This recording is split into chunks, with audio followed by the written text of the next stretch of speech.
सुमन दिल्ली में रहती थी। उसके पापा चाट का ठेला लगाते थे। सुमन भी इस काम में अपने पापा का साथ देती थी। पापा ये लो, सारे गोलगप्पे भी तैयार हो गए और पानी भी बना दिया, बस मीठी चटनी आप बना लो, मैंने हरी चटनी बना दी है। सुमन बिटिया, सारा काम तो तूने ही कर दिया। तू तो मेरी आदत खराब कर रही है बेटी। कुछ दिनों में तू ससुराल चली जाएगी तो तेरे बिना काम में बिल्कुल मन नहीं लगेगा। तेरी बहुत कमी खलेगी बिटिया। बस रो दिए। सुमन, अब तू ही अपने पापा को संभाल, थोड़ी थोड़ी देर में मन भारी कर लेते हैं।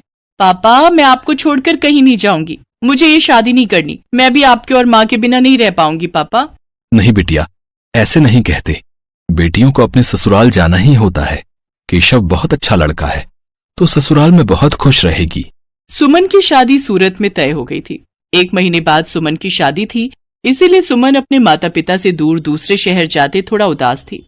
सुमन बड़ी थी और एक छोटा भाई था जो अभी पढ़ रहा था। धीरे धीरे 1 महीना बीत गया और सुमन की शादी का दिन आ गया। सुमन के माता पिता उसे राजी खुशी डोली में विदा करते हैं। शादी के बाद सुमन दिल्ली से सूरत अपनी ससुराल आ जाती है। सुमन का पति केशव एक गैराज में गाड़ियों की मरम्मत करता था। सुमन समझदार थी, उसने आते ही पूरे घर को संभाल लिया। बस बहू, मैं और रोटी नहीं लूंगी, केशव को दे दे। बस एक ही रोटी देना, पेट में बिल्कुल भी जगह नहीं है। इतना स्वादिष्ट खाना बनाया है बहू कि मैं एक रोटी भूख से बढ़कर खा गई। कहा माँ जी, 2 निवाले की 1 रोटी होती है मेरी छोटी छोटी। अब मैं आ गई हूँ ना, तो रोजाना आपको ऐसे ही गरम गरम मेरे हाथ का बना भोजन खाना होगा, कोई बहाना नहीं चलेगा। हमारे तो भाग्य खुल गए बहू, जो तुम हमारे घर में बहू बनकर आई। जीती रहो। सुनिए, मैंने आपका टिफिन पैक कर दिया है, ये लीजिए, बस मैं 2 मिनट में आई। अब ठीक है, मैं बाहर तब तक मोटरसाइकिल निकालता हूँ। माँ जी, और क्या क्या राशन लाना है? बस यही बहू जो लिखवाया है, बाकी तुम अपने लिए जो चाहो खरीद लेना। ठीक है, मैं थोड़ी देर में लौटती हूँ। सुमन केशव के साथ मोटरसाइकिल पर बाजार चली जाती है। सुमन, कहो तो गैराज बाद में चला जाऊंगा। तुम अकेले घर सामान लेकर कैसे जाओगी? अरे आप चिंता मत करो, मैं ऑटो ले लूंगी। केशव सुमन को बाजार में छोड़कर गैराज जाने लगता है। तभी उसकी मोटरसाइकिल के आगे कहीं से एक पत्थर आ जाता है। केशव की मोटरसाइकिल लड़खड़ा जाती है और वो बहुत तेज गिरता है। केशव को काफी चोट आ जाती है। सुमन कुछ ही दूरी पर थी। हे ईश्वर, ये क्या हो गया? भाई साहब, थोड़ी मदद कीजिए। चिंता मत करो बहन जी, सब ठीक हो जाएगा। कुछ लोग सुमन की मदद करते हैं और केशव को बराबर के अस्पताल में ले जाते हैं। डॉक्टर केशव का इलाज करता है। कुछ देर बाद केशव को आराम मिलता है। ज्यादा गंभीर चोटें तो नहीं थी, पर केशव के पैर की हड्डी टूट गई थी। 2 दिन बाद केशव को छुट्टी मिलती है। माँ, मैं ठीक हूँ, बस पैर की हड्डी में ही तो फ्रैक्चर है। कुछ महीनों में मैं ठीक हो जाऊंगा, चिंता मत करो। अरे माँ हो ना बेटा, तू नहीं जानता, जरा सी खरोच भी बच्चे को आ जाए तो माँ का कलेजा निकल जाता है। और फिर तेरे तो इतनी चोट आ गई है। अब तो कुछ दिन के लिए गैराज भी नहीं जा सकता। जाना भी नहीं है, डॉक्टर ने अभी 6 महीने रेस्ट के लिए बोला है। आप चिंता मत करो, पैसों की कोई तंगी नहीं आएगी। मैं कोई काम शुरू कर देती हूँ ताकि घर में थोड़े पैसे आते रहें। तभी सुमन के माता पिता भी दिल्ली से आ जाते हैं। सुमन ने उन्हें फोन पर केशव के एक्सीडेंट की बात बताई थी, जिसे सुनकर वो रह नहीं सके। अब दामाद जी, काम की कोई चिंता मत करो। सुमन ने मेरे से चाट बनाना बहुत अच्छे से सीखा हुआ है। सुमन बिटिया, तू यहाँ सूरत में दिल्ली वाले गोलगप्पे शुरू कर, वो तो बहुत अच्छे बनाती है। कुछ दिन मैं यहाँ रुक जाता हूँ, जब काम सेट हो जाएगा तब मैं वापस चला जाऊंगा। हाँ पापा, ये ठीक रहेगा। दिल्ली वाले गोलगप्पे यहाँ बहुत अच्छे चलेंगे। हमारे इधर आसपास किसी ने भी दिल्ली वाले गोलगप्पे का काम नहीं शुरू किया हुआ। केशव बेटा, आप सारी चिंता छोड़ दो, पापा और मैं कुछ दिन अब यहीं रहेंगे। शुक्रिया माँ, शुक्रिया पापा, आपने मुझे बहुत हिम्मत दी है। ऐसी बहू और ऐसे समधी सचमुच बहुत नसीब वालों को मिलते हैं। सुमन की सास की आंखों में आंसू आ जाते हैं। केशव को भी अपने सास ससुर के आने के बाद बहुत हिम्मत मिल गई थी। सुमन अपने पापा के साथ सूरत में गोलगप्पे का ठेला शुरू करती है, जिसके ऊपर लिखा था दिल्ली वाले गोलगप्पे। गोलगप्पे के दीवाने तो बहुत लोग हैं और सूरत में तो पानीपुरी के सभी दीवाने हैं। ये देखकर सुमन और उसके पापा ने गोलगप्पे का स्टॉल लगा दिया। उनके बने गोलगप्पे बहुत पसंद किए जाने लगे। सुमन बिटिया, मुझे पता है अब तुम काम अकेले संभाल लोगी। अब हमें चलना चाहिए। सूरज भी अपनी बुआ के घर बहुत दिन से रुका हुआ है। वो उन पर बोल रहा था कि हमारे बिना उदास हो रहा है। हाँ पापा, सूरज बहुत दिन अकेला रुक गया और आपको दिल्ली का भी तो काम संभालना है, वो भी बहुत दिनों से बंद पड़ा है। अब तो मैं सब कुछ संभाल लूंगी, आप मेरी चिंता मत करो। सुमन के माता पिता वापस दिल्ली लौट जाते हैं। उन्हें आए हुए भी बहुत समय हो गया था। अब सुमन अकेली रोजाना गोलगप्पे का ठेला लगाने लगी। वो रोजाना सुबह उठकर गोलगप्पे और बाकी का सामान तैयार करती और बाजार निकलती। कुछ भी कहो सुमन दीदी, आपके गोलगप्पे का जवाब नहीं है। हम सारी सहेलियां रोजाना शाम को स्पेशली मार्केट आपके गोलगप्पे खाने के लिए आती हैं। हाँ सुमन दीदी, ये तो सच है, बहुत टेस्टी गोलगप्पे होते हैं आपके, साथ में खट्टा मीठा पानी, बहुत बढ़िया बनाती हो आप। बस आप सब ग्राहक तारीफ कर देते हो, मुझे काम करने में और प्रेरणा मिलती है। ये लो, इसी बात पर 2 गोलगप्पे फालतू खाओ। सुमन रोजाना ऐसे ही शाम के समय बाजार में ठेला लगाती थी। धीरे धीरे सुमन के गोलगप्पे पूरी सूरत में फेमस होने लगे। अब तो उसे शादियों और पार्टी के भी ऑर्डर मिलने लगे। इस काम में सुमन की सास भी उसकी मदद करती थी। कहीं भी शादियों और पार्टी के ऑर्डर मिलते तो सुमन अपनी सास के साथ जाती और वहां पर अपना स्टॉल लगाती। स्टॉल पर दिल्ली वाले गोलगप्पे लिखा देखकर लोगों की भीड़ सबसे पहले वहीं पर टूटती थी। बहुत अच्छे पैसे कमा लिए सुमन ने। फिर एक दिन सुमन केशव और अपनी सास से बोली, सुनो, अब तो तुम्हारी तबीयत में थोड़ा सुधार हो गया है। मैं सोच रही हूँ तुम गैरेज का काम छोड़ दो, हम गोलगप्पे की एक दुकान खोल लेते हैं।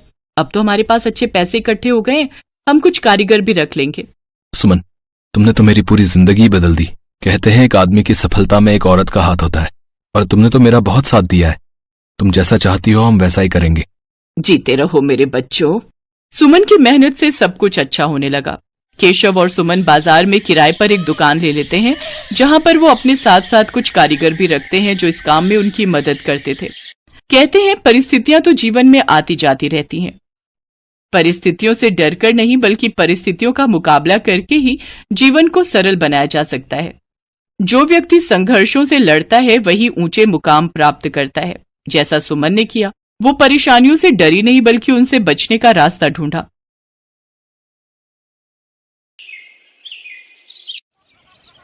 अरे भाई, कैसे दिए गोलगप्पे? 50 रुपए की प्लेट है। और एक प्लेट में कितने गोलगप्पे?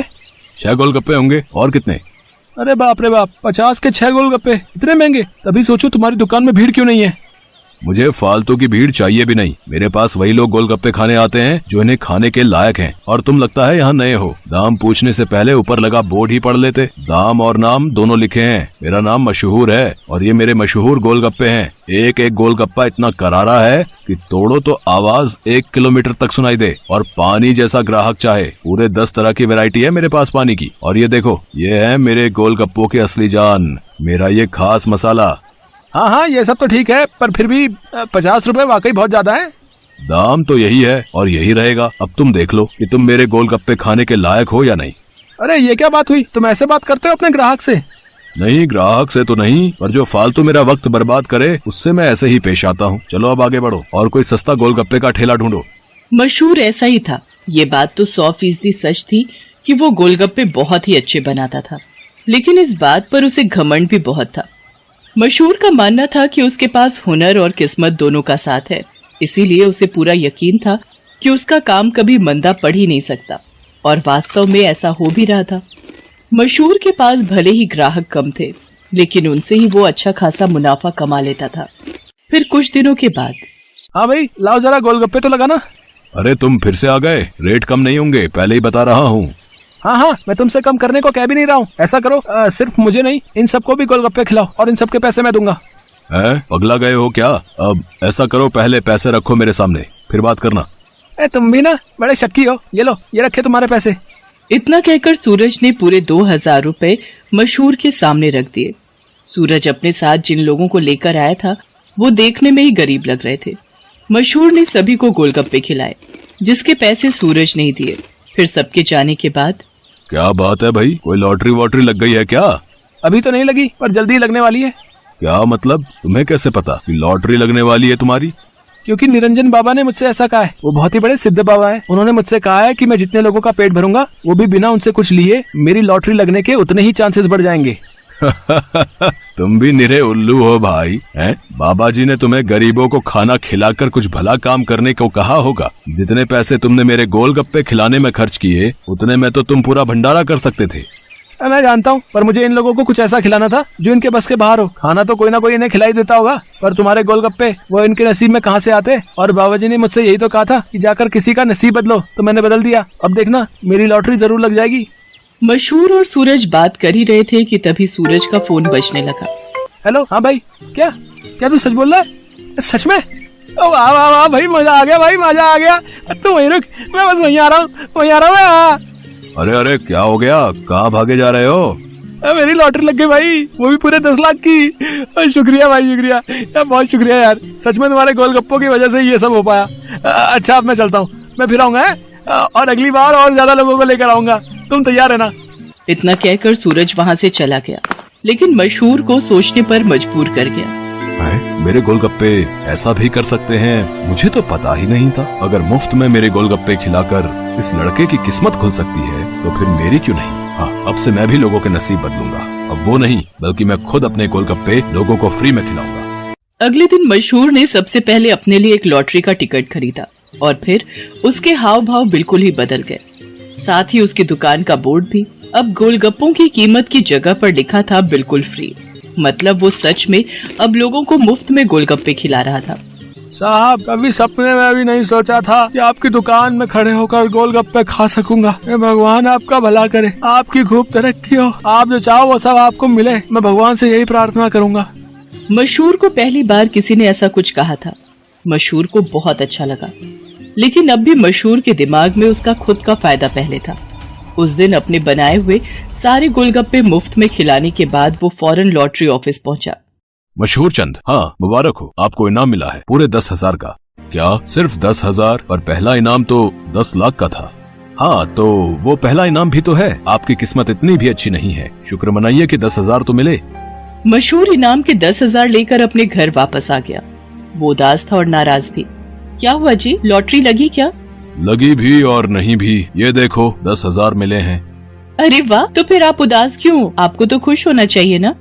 अरे पर 10,000 से क्या होता है, इतने में तो 4-5 दिनों में अपनी दुकान से ही कमा लेता हूँ। उस लड़के को तो पहला इनाम मिला था, वो भी पूरे 10 लाख का, और उसने तो इतने कम गोलगप्पे खिलाए थे। मैंने तो अपने सारे गोलगप्पे मुफ्त में खिला दिए, फिर भी मुझे क्या मिला और उसे क्या मिला? ओफो, ये सब क्यों सोच रहे हो आप? आपने जितने भी गोलगप्पे मुफ्त में खिलाए उनकी लागत तो निकल गई ना, बोलो। हाँ, उससे तो ज्यादा ही हैं ये पैसे। तो फिर आपको नुकसान थोड़े ही हुआ है जो ऐसे मुंह लटका कर बैठे हो। 4-5 दिनों में जितना कमा पाते वो एक ही दिन में मिल गया, ये कम है क्या? मशहूर को अपनी पत्नी मोहिनी की बात ठीक लगी और उसने अपना इरादा और पक्का कर लिया। उसने आगे भी लोगों को फ्री गोलगप्पे खिलाना जारी रखा और हर रोज लॉटरी का टिकट खरीदना भी, कभी कम तो कभी ज्यादा, लेकिन हर रोज मशहूर का कुछ न कुछ इनाम जरूर निकलता था, जिससे मशहूर का हौसला और भी मजबूत होने लगा। इसके साथ ही मशहूर को अब ये सब करने में बहुत खुशी भी मिल रही थी। हर रोज लोगों के मुस्कुराते चेहरे उसकी दुकान से लौटते थे। उसके गोलगप्पे न जाने कितने मायूस चेहरों की मुस्कान बन रहे थे। फिर एक दिन, अरे मशहूर भाई, ये क्या है? ये कमाल कब से हो गया? बस तुम्हारे जाने के बाद से ही। लेकिन माफ करना भाई, अब तुम फ्री में गोलगप्पे नहीं खिला पाओगे किसी को, क्योंकि ये काम अब मैं करता हूँ और लॉटरी भी मेरी ही लगती है। हाँ, तुम्हारे जितना बड़ा इनाम तो नहीं लगा अब तक, पर मुझे उम्मीद है कि कभी न कभी वो कमाल भी हो ही जाएगा। मशहूर की बात सुनकर सूरज मुस्कुरा दिया और उसने अपनी जेब से अपना विजिटिंग कार्ड निकालकर मशहूर को दिया और उससे बोला, कोई बात नहीं, ये मेरा कार्ड रख लो। अब लॉटरी का टिकट जब भी खरीदना हो तो बस मुझे फोन कर देना, ऑफिस तक आने की जरूरत नहीं पड़ेगी। सूरज के विजिटिंग कार्ड पर उसी लॉटरी ऑफिस का पता लिखा था जहां से मशहूर हर रोज लॉटरी की टिकट खरीदता था। असल में वो ऑफिस सूरज का ही था और उसी की वजह से हर रोज मशहूर का कोई न कोई इनाम जरूर निकल रहा था। कार्ड देखते ही मशहूर सारी बात समझ गया। उसने सूरज के सामने हाथ जोड़ते हुए कहा, मैं ये बिल्कुल नहीं पूछूंगा कि तुमने ये सब क्यों किया, क्योंकि शायद मैं जानता हूँ। बहुत बहुत शुक्रिया भाई, मुझे ये एहसास कराने के लिए कि ज्यादा पैसे कमाने से जरूरी है दुआएं कमाना, लोगों को खुशियाँ बांटना, जो मेरे गोलगप्पे बहुत आसानी से कर सकते हैं। इसके बाद मशहूर ने कभी लॉटरी का टिकट नहीं खरीदा, बल्कि वो फिर से अपने गोलगप्पे बेचने लगा। लेकिन उसके गोलगप्पों का दाम पहले से बहुत कम था, जिसकी वजह से अब हर कोई उसके स्वादिष्ट गोलगप्पों का मजा ले पा रहा था। अब भले ही मशहूर के गोलगप्पे थोड़े सस्ते थे, लेकिन ग्राहक पहले से कहीं ज्यादा थे। मतलब मुनाफा भी पहले से ज्यादा ही था। इसके साथ ही मशहूर ने फ्री गोलगप्पे खिलाना भी नहीं छोड़ा।